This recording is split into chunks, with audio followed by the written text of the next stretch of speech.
So let's start at the end, which is treatment, which is where your clients have their biggest need. And it might not be the area that you have as much direct input, unless you're at doing foot care at a race like I do.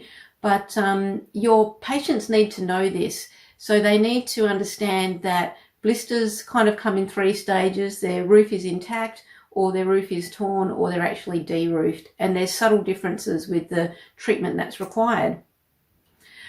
So this is a handout that I give to my patients and my blister people. And in one page, it kind of goes through, it shows more about blisters than I think your average person thinks there even is to know about blisters. We call it the 5 stages of blister management, and it goes from being blister-free right up to having a deroofed blister. So the red arrows show, if you don't do what you've got to do at this stage, then it's going to progress to this stage. And if you don't do what you need to do at this stage, then it's going to progress.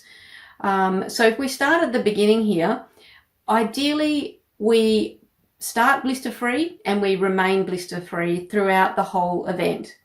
But to do that, you need to be ready for blisters. So you need to have a blister plan. And it's important to get across to your clients that the blisters that they've had before are more than likely the ones that they'll get again. And when you tell them that, a bit of a light bulb goes off because it makes total sense, but they haven't thought of it before. So if they've had blisters on the outside of the little toe, for example, just assume that that's going to happen and have your blister prevention in place before you even start that race or you start that hike.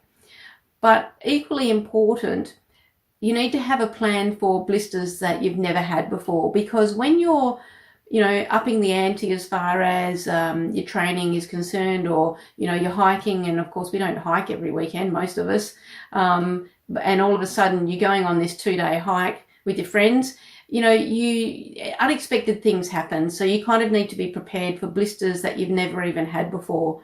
So this stage takes a little bit of research. It takes a little bit of experimentation to know what feels comfy, what fits, and what works. The next stage is the hotspot stage, and this is an interesting stage. It's probably the hardest to deal with, because what you need to do here is you need to stop. And that is the hardest thing to get people to do, is to stop and have a look at what's going on. And essentially this stage involves figuring out what's happening and then implementing the blister prevention plan. It's only that way that you can remain blister-free. Now, if you don't manage to implement your blister prevention plan and you actually get a blister, he's going to start with his roof intact. Now, the good thing about this blister is it can't get infected, because obviously that skin is intact still. So at its simplest form, the idea is to keep that skin intact. So we need to protect the blister roof. Now, you and I know that there are times when it's actually advantageous to lance a blister, but for your average person, it's just simpler to explain. If it's intact, then the aim is to keep it intact. And the things that we do here is we need to cover it with a Band-Aid, and we need to implement our prevention plan, because it's only by negating those blister causing forces that we can expect for that blister to be pain-free and to stop it from progressing to the next stage. So the next stage of the blister is the blister roof is torn. The difference with this stage is now it's open to infection. So you need to tell your patients that infection control or infection prevention is the aim of the game here. And the difference with this stage is we need to add antiseptic. So it's betadine and a Band-Aid. We also need to tell people that they need to monitor for infection, because a lot of people think they've treated their blister, looks fine, therefore it won't be infected later today, tomorrow, or the next day. Well, you and I know that nothing could be further from the truth. So it's important that people, when they're changing their dressings, to have a look at their blister to look for signs of infection. And again, at this stage of a blister, we need to implement our prevention plan, because we need this blister to not be so painful, and we need it to kind of start healing, even though we've got to keep being on our feet.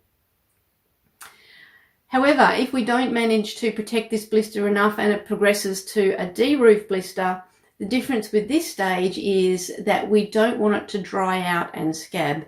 Now, I don't know about you, but I have a lot of trouble getting through to my patients that it's important that we maintain a moist wound environment. People just intrinsically think that a moist, sort of gooey environment means infection, and it's to be avoided at all costs. So they leave their band-aids off and they just let it dry out and scab. But a scab isn't healed skin, it's just dried up goop from the wound, and it's brittle. It's kind of an irritant in the end, so it delays healing, and really underneath that scab you've still got your raw blister base. That's an important thing to tell people. Now, the difference with this blister stage is that instead of using an island dressing, we can use a hydrocolloid. Now, hydrocolloids are fantastic, but they're fantastic only for this blister stage.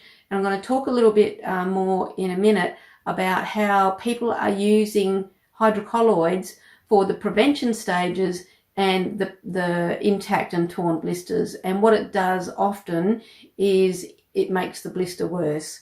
So hydrocolloids like Compeed, they get a bit of a bad rap, unnecessarily in a way, but we'll talk about that more in a sec.